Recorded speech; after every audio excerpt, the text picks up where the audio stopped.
Pourquoi je touche le tissu avant de créer?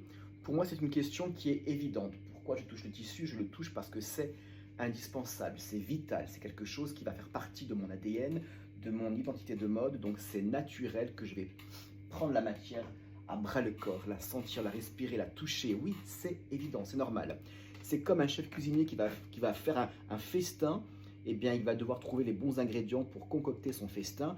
Un créatif doit trouver de belles matières et pas forcément hors de prix pour faire quelque chose d'impeccable. Que ce soit un chaînet de trame, une maille, un non tissé, une dentelle, peu importe.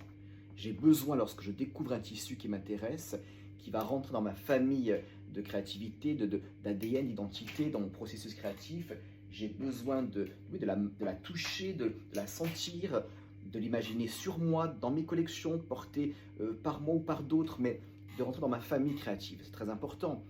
Et c'est comme ça avec tout type de tissu. Genre, en ai-je envie ou pas?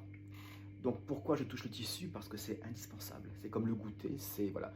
Et si ça fonctionne, cette matière fera partie de ma famille. Donc c'est indispensable. Et que l'on soit sur n'importe quel salon de tissu, dans une boutique, le tic d'un créatif est chaque fois de toucher les matières et de ressentir des choses en touchant les matières, sur une texture, sur ce que ça peut représenter pour nous ou quoi. Évidemment, je ne touche pas toutes les matières parce que toutes ne m'intéressent pas, mais celles qui m'interpellent, je vais les toucher pour m'approcher d'elles et voir si elles peuvent rentrer dans ma famille créative. À très bientôt.